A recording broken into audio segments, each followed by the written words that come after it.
Good evening, everyone. Brian Smith with Inside the Knights, and I am very excited to talk about this topic. With college football expansion, there's a lot going on, and quite frankly, I don't think there's a better topic than Big 12, because no matter how you slice it, the Big 12 is going to be a major part of the expansion and, in their part, the reduction of a conference. The SEC is trying to form one heck of a super conference, and it looks like they're at least on their way. Oklahoma and Texas have at least said publicly now what we already kind of knew, that they would not be renewing their contract in 2025 would be it, blah, blah, blah. With lawyers involved, however, there's something else to note. Lawyers mean that things could get expedited. And I've got a sheet here with some stuff about Houston, the school we'll be talking about. But before we get to that we got to get this out of the way. You have to plan for the worst case scenario. Football, basketball, doesn't matter what it is. In your conference, at your school, what's the worst thing that can happen? And while other members of the Big 12 don't want to necessarily say it out loud, Texas and Oklahoma are the biggest draws for the TV. All the ad revenue. Like it or not, and you will hear me say this repetitively, you will probably dislike it, but it's still true. Advertisers run college football. Without them, there is no ESPN College Game Day. There is no Fox Game Day. There is no NBC Game Day for Notre Dame or any ACC network, etc. Doesn't matter. Advertisers. They like Oklahoma. They like Texas. Why? Those schools have ridiculous fan bases. If they leave, the Big 12 has to do something. Houston's sitting right there, and as I noted in the article that'll be up here in a little bit, it is the fourth largest metropolitan area in the United States, the city of Houston and its surrounding suburbs. Katy, Humble, Montgomery, all the cities that go around it, Galena Park, and it is a massive metroplex. And I don't think there's any way you can cut it short on football. It's a big part of the reason it's big. Football there means a lot at the high school, the college, and the pro level. Professionally, obviously, the Houston program there has done pretty well, but haven't quite got over the top. But they'll support anything football related, and the Texans are part of that. The Cougars are somewhere in the middle, though. I mean, high school football in Houston is tremendous. When Nick Saban took over at LSU, one of his first and biggest priorities, find a way to get Houston players to come to Baton Rouge. When he got a few of those players, it helped him, quite frankly, get over the top. And they won a national title, and they had the roster for when he left for the next coach to take over, Les Miles. He had some of those players. Houston has a lot of talent. A couple of years ago, Miami was number one with NFL players. Houston was number two. Keep in mind on that. That's very important because there's two ways you can look at that and why teams that are already in the Big 12 might want to have Houston as a part of this. If you want to have a look at everything and all the possibilities that could come from Houston coming to the conference, let's start with this. Let's look at the background. Why would you be interested? Well, the 2.5 million people that are there, give or take, probably more. Lord only knows how many people are really there being in a border state. But for advertisers, there's a lot of money and there's a lot of opportunity. So with that being said, let's talk about this. Houston is a program that has went up and it went down. Just to give a backlog from 2015 through last season, 13-1, and 16 they were 9-4, continuing to slide in 17, go to 7-5. Slight uptick in 2018, they go 8-5. But then the last 2 years under Dana Holgorsen, who came over from West Virginia, ironically a Power 5 school in the Big 12, he came to Houston, 4-8 and 3-5. Now, I just did a little search right before I came on here on YouTube, and I just typed in Houston Cougars football. Just real bland, real generic. And there's a guy that does his preview of Houston. I watched about 2 minutes of it. And the thing that he said is not real surprising. Hey, Houston fans are getting tired of what's going on, but you should give Dana Holgorsen a chance because he's doing a complete overhaul of the roster, blah, blah, blah. Basically threw Major Applewhite completely under the bus. I don't know if the guy didn't recruit well. I have no idea. It just blows my mind that at any point, Houston would have a mediocre roster. Again, fourth largest market in the United States of America. How hard can it be? Then again, this is a very strange situation because for as long as I can remember, Houston's been pretty average. Now, in 1989, they were electric offensively, run and shoot and all that. Andre Ware, who many of you are probably familiar with on television, I believe he's with ESPN now, but he's been doing a lot of different things with TV for a long time. Really good announcer. He was the Heisman Trophy winner. He played for Houston. He's from Texas. He wanted to play quarterback. The University of Texas is where he wanted to go, but they wanted him to play DB.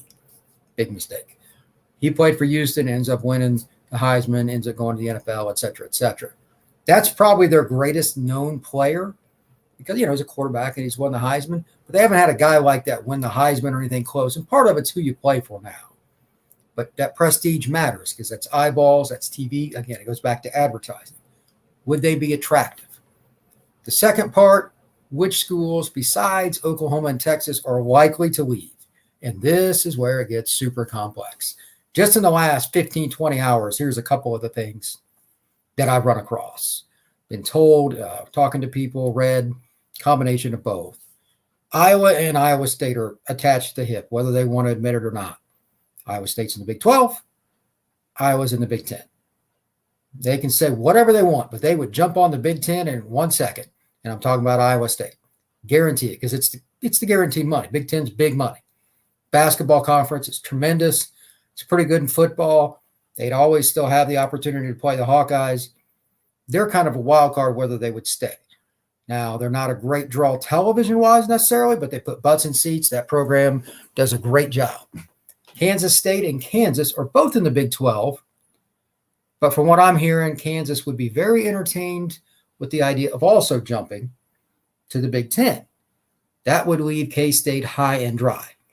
As state politics play a role in everything, whether you want them to or not, you could mark it down. There are people that have power in that state that support K-State are not going to like Kansas jumping and leaving K-State in limbo. That's just how that works. So that's something very close to follow. I don't know where K-State stands. I don't have any connections there, but that impacts Houston and it impacts UCF. It's math. How many members do you want? How many members do you want out of this area?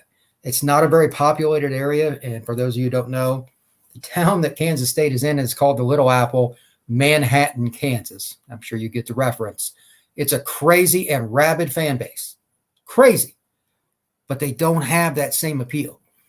KU, on the other hand, their basketball program, although probably a little bit afoul of NCAA rules or from time to time, like every 10 seconds, is just a crazy fan base, and they have the ability to draw a lot of eyeballs with that. They're always in the NCAA tournament. They're a consistent contender for the national title. They're putting out NBA draft picks, blah, blah, blah. That alone helps. And I mean, they're not good at football, but that's the state, institution. That matters. Would those schools be more interested in Houston? Yes, and here's why. Schools like Oklahoma State, you can draw into this as well. They're not already in the state of Texas, but if they, for whatever reason, are staying in the Big 12, playing a game in Houston, a city that's just loaded with talent, when you go on the road to play there, when you travel, when you talk on your talk show, anything else, they have a better chance to connect with recruits there. It's just that simple. That's what the coaches are going to look at. Now, the administrators are going to ask the following question, whether it's Texas Tech, whether it's Baylor, Iowa State, Kansas State, does not matter. TCU, how are you going to help the ad revenue, and how in the world are we going to replace Oklahoma and Texas? First off, you're not. You're just going to minimize. There's no way around it. As I said in a recent show, the biggest draw in all of college football financially, like upside, is Texas. And it's for one reason, and that's oil money. You can't compete with it. You can grit your teeth. You can throw things at your monitor, throw things at me. It's still true. Oil money. They have it. That's not going to change. To a certain degree, Oklahoma does too. That's another oil-rich state, but obviously not as massive. They don't have the same kind of endowment that UT does, but it's still a big draw, and their football history is tremendous. With that being said, you put those two together, and they both jump ship, and you know it. And right now, the Big 12 has egg on their face. There's going to be some quick decision making, at least from some of the people. What are we going to do?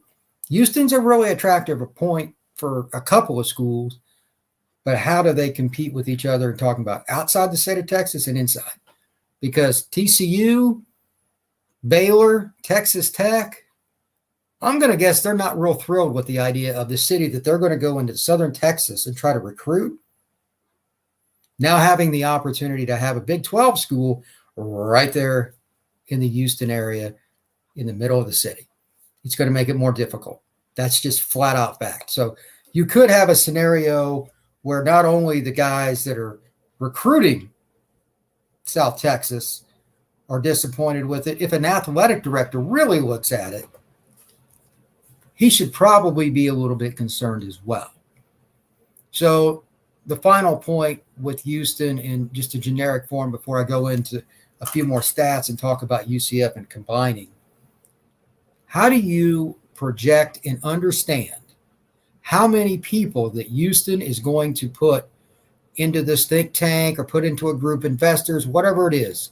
How do you get the money into a football program that should be really good? But yet, as I sit here and look at my sheet of paper, the last 2 years, a combined, this is just terrible to even say out loud. They played 20 games and they've only won 7. You're the 4th largest market in America, and you've won 7 games the last 2 years. I don't know the ins and outs of Houston. I simply do not going to try and tell you otherwise. That's a problem. The basketball team is really good all of a sudden. They hired a coach that I'm not real fond of because he's a cheater too, but he can coach. They're winning. They were Final Four. There's no reason Houston shouldn't be a top 20 football program at minimum. Power 5 or not, it's not that hard. So that's going to raise that question again. And I'll just say it. Is the administration going to find a way to make it happen? Meaning you got to pay. And when I say pay, you got to pay up front. That's where it gets touchy. That's where all businesses don't like it. They want to pay on the back end. Now, name me a major college football coach that wants to get paid on the back end. Yeah, I can't think of one either. Houston is a program that has a great upside, but they're going to need some boosters, and there's got to be some oil money boosters there. I'm sure they got some Exxon money, etc., at the University of Houston. And at that disposal, they need to find a coach that is not only good, but also wants to utilize Houston as an opportunity to stay there. One of the reasons that you can do that is you say, hey, and fill in the blank with the name. If you come here, we're going to join the Big 12. We need you to get to where we need to go, and we can get you where you want to go, but we have to join. They're not going to take us without the right coach, or maybe it's a new athletic director. I don't know. Because if Holgerson doesn't get it done this year, it's year 3 years in a row losing record, he's going to be out. That's just my opinion. They can get mad at me for saying it. It's just true. You're not going to lose all these games 3 years in a row and get another year. You're just not. So who would it be? Is it some offensive coordinator? Is it an NFL guy? There's a lot of possibilities. I wouldn't be surprised that a certain offensive-minded guy that is now the offensive coordinator in Tuscaloosa, who was actually the Houston Texans head coach recently, and I'll just leave it at that, being a candidate down the road. I would like to think that Houston could get him or somebody else. I don't know. An offensive-minded guy makes sense because that school's always had offense. Again, Andre Ware, quarterback in 1989, won the title or won the Heisman Trophy for Houston. That's tremendous. Any school that has a Heisman winner, that's really tremendous. I don't really understand how you can not be good at one point or another for a long time. That's still the one thing that's mind-boggling to me. And as Jordan says to me in the comments, Houston also has to compete for eyes from an NFL team, and UCF doesn't. That is very true. That is very true. Houston is a little bit different because there is an NFL team right there. But as far as recruiting and everything, Orlando's loaded. No question. Houston's even better. Quite a bit. It's just the population is massive. And the funding for high school football there is exponentially better than Orlando. Orlando high schools around there, their facilities are minuscule. The coaching salaries are pathetic by comparison to what they get in Houston. Guys that coach football in Houston, they coach football. They ain't going to no classes. They coach football. And they might be the AD or whatever. They make $100K or more. A lot of them. Just football. You can believe me or not, look it up. All over Texas, but the Houston area is loaded with that. And that's why these kids do so well, because if you don't do good there, they find somebody that does. It's run like a college or pro program. So that's a very much an interesting topic. And I think that the final point here, Houston and UCF, do they do better together, trying to bond to get into the Big 12? I say yes, and here is why. I think that Houston is an attractive piece, but then you have the in-state schools that are a little iffy because of recruiting, and I get it. And you could still have some schools like Kansas State, Kansas, Iowa State, Oklahoma State from outside, depending on which ones stay, and then West Virginia, ironically, where Holgerson came from, who's now at Houston, small world, by the way. They need ad revenue from other schools, and they all split it. That's how they make money. Kansas State's not going to draw the same ad revenue as Texas, as Arkansas, as LSU, as Baylor, some of the other schools just a little bit further south from them. So how do they do it? They pool money. That's what conferences do, and that's how everybody helps one another. Well, if Houston has a couple of those problems, UCF can help, because they can say, hey, if we come, you're going to play over in Florida. You can help recruit for Florida with each other. All these schools can go down there. There's a lot of talent, and that's just fact. It's not like UCF's really going to care. There's a ton of programs that recruit Florida anyway. It's not really going to matter that much. The other side of it, Orlando is the 10th largest market. You have the 4th and 10th largest market. Advertisers will like that a lot. You can find a way to sell it to Fox or NBC. Maybe it's some other network. I don't know, a combination. But it could still be the Big 12. Maybe Memphis or one of these other schools is involved too. But I just wanted to talk about these two schools and kind of how it works. The other point, I just had Andrew Smith ask, how much does Gus being with UCF help the Knights get into a major conference? I think it's a tremendous help. And this could be something I could have thrown into the article, but I just wanted to leave it into the schools, their histories, whatnot, their cities. Gus helps because he's been a part of a national title, 2010, and he also coached the Heisman Trophy winner in 2010, Cam Newton for Auburn. Those things matter. And here's a stat for you that I know he'll take to his grave. There's only one coach that has defeated Nick Saban 3 times since he was like LSU and on through to where he's at now. And that's Gus Malzahn. I guarantee you, anytime he talks to a recruit, that's something he can bring up. It's a fact, and it's a pretty important statistic. Now, Holgerson is unique. He's had some guys that he's coached well when he was at West Virginia, some offensive guys. Geno Smith, the quarterback, got drafted by the Jets, etc. Does he have the same pedigree as Malzahn? No, he does not. But stating as much, there's something else to kind of look at here. You're talking about a scenario where the school, West Virginia, it's hard to recruit there. I think that's why he left. It's just about impossible. It's middle of nowhere. There's not a lot of recruiting talent there. And their fan base is crazy. I've been to a game at West Virginia. He left to come to Houston. It's an easier place to get talent, and it's probably a better place to live, to be honest, if you can handle the heat. That's about the hottest city in the United States of America. Houston is a very intriguing option. Do you think it's going to be something that's going to get you over the top? Maybe, maybe not. Like I said, there's some of the pros and cons I went over. I think the in-state schools, assuming they're all available, because I'm just guessing here, Baylor, Texas Christian, Texas Tech, without Texas involved, and obviously, and for those who don't know, Texas A&M is already a part of the Southeastern Conference. They don't want Texas, but too bad, they're going to get them.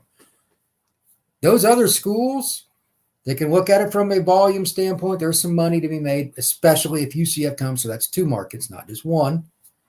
But they're going to worry about the recruiting because they don't want to recruit against Houston. They'll never admit it publicly, but I guarantee you it's just natural. I get it. On the other flip side of it, if you're a school like Kansas State and you don't go to the Big Ten, I don't know what the Big Ten is going to do, but they might counter the Big 12 and they might counter the SEC, which is quite frankly their biggest rival, and they try to jump some things here. Maybe they get involved and they take, Kansas would be a huge get for them because of the basketball. Kansas versus Michigan State, Kansas versus Indiana, Kansas versus Ohio State, Minnesota. That would be a really big draw. Now, football, I get it. They're not. But Kansas State, they need to find a home. What Kansas does will impact that. I just don't think that there's very much you can really take against those schools saying, you know what, Houston's good for us. Schools outside, Oklahoma State, etc. They need a home too. And they need financial revenue. I think they would be very, very happy if UCF and or Houston came to the fold. With that, a couple of parting questions just to kind of think about. What is it that UCF could sell if you were the athletic director? Is there anything, I'm not talking about, recruiting and money are the two things that I follow and I have researched for decades.